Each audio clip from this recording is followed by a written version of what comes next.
this year, the museum is honoring the 40th anniversary of the Apollo 8 mission and the accomplishments of its crew, Frank Borman, Jim Lovell, and Bill Anders.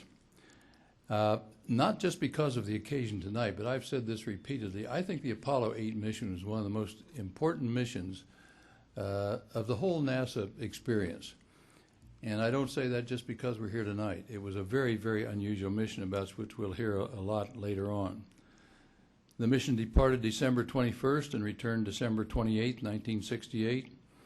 It was the first time that humans left the vicinity of Earth and traveled to another world.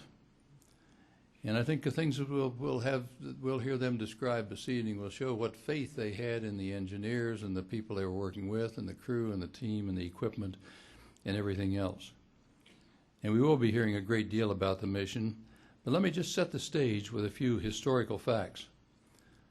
Apollo 8 was not originally planned as a moon mission. NASA's plan was to do an Earth orbital mission. But in September 1968, the Soviets sent Zond 5 to pass by the moon. It carried and returned to Earth a payload of turtles, wine flies, and mealworms.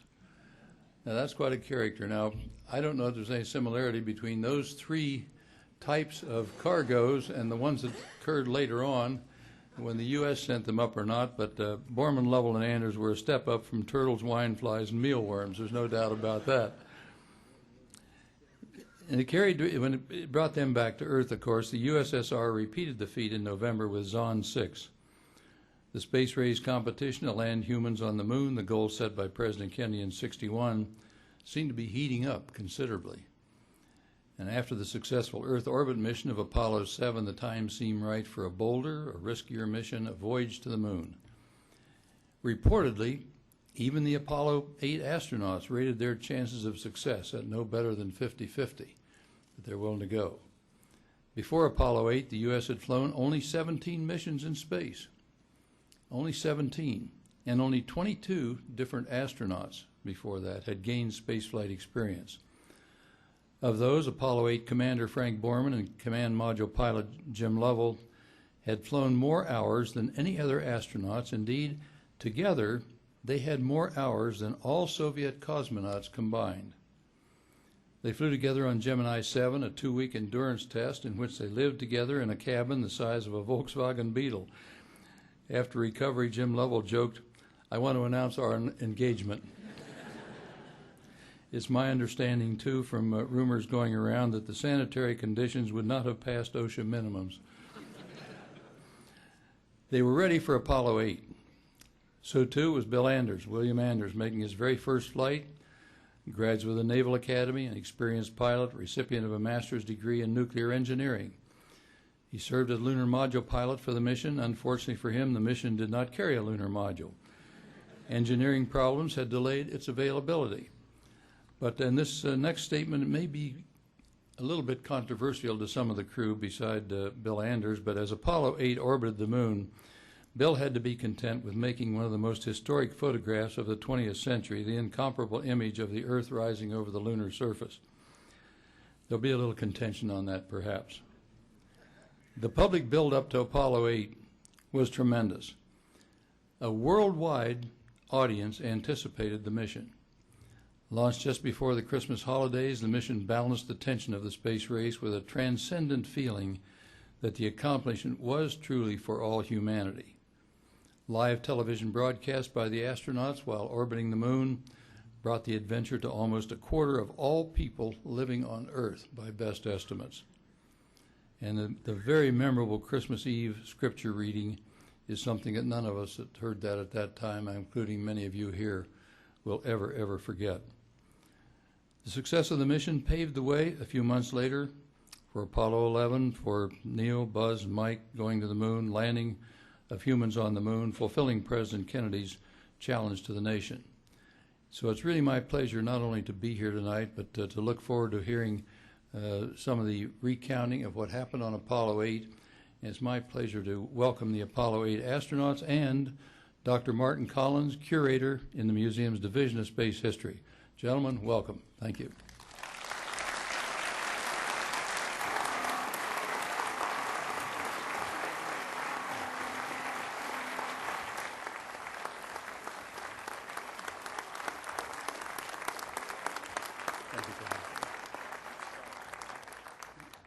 maybe a place to begin here is to ask Frank to give us a little bit of a sense of how the idea for the Apollo 8 mission began and how it sort of took shape in the months of the summer months of 1968.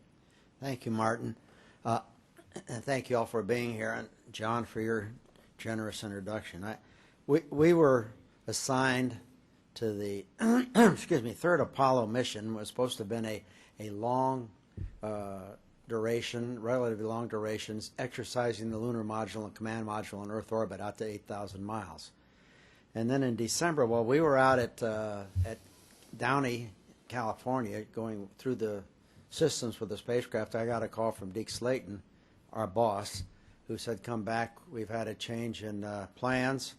And he informed me that the CIA had informed NASA that they would be probably be a Soviet attempt to go around the moon before the end of the year, and they wanted to know if we could. This was in August. They wanted to know if we could change our mission, train, and be able to go. I immediately said yes, because I knew that Bill and Jim would have, were dying for the chance to do this, and then we came back, and you've had the outline of what happened after that. But interestingly enough, the saga of Apollo 8 really should begin, or the Apollo program should begin with a fire in January of 1967 that killed 3 astronauts, threw the whole program into disarray. And out of that terrible tragedy, I'm convinced came the genesis of the Apollo program that was so successful. Part of the decision that was made when Frank went to Houston, and Bill and I were still out at Downey wondering what happened to Frank, was the fact that the decision would go on Apollo 8 to the moon if Apollo 7 was successful. So in reality, that flight proved the improvements of the command module from the disastrous fire that we had in 1967. And that was the spur that allowed us to make that final decision after Apollo 7 to say, yes, let's go. Although we were training for the lunar mission prior to the Apollo 7 flight. And that flight was successful because Frank, spent an awful lot of time making sure that command module was safe. John was awful generous in saying how important Apollo 8 was, and then Bill just mentioned Apollo 7 being so important. But in reality, every damn flight was important. Think of John Glenn sitting on top of an ICBM, really an aluminum inner tube, because it wouldn't hold it without air. Isn't that correct? You had to have pressure in that thing, or you'd have collapsed. So NASA's program wasn't haphazard. It didn't just happen. It was planned every step of the way, and it was remarkable that it worked. I honestly believe that God was shining on us from the very beginning. We had to start learning the lunar surface of the moon's topography to see the various craters, and this was sort of interesting because we brought in people who were familiar with that to teach us some of the initial points, because the mission of Apollo 8 was really to check the navigation and to check for suitable landing spots, the flat areas, the mare, or the sea, that would give the people who would attempt the first landing the greatest chance of survival. And consequently, our photography and looking around at those flat areas, like the Sea of Tranquility, which Apollo 11 eventually landed on, that was one of our missions, and that was part of our training. And also, we had to do things that in a three-dimensional effect. Navigation was one of them, because we were not going around the Earth anymore. We were going to have to test out the navigation system on the way to the moon to see how accurate it was, and this, of course, was the test flight of that particular aspect.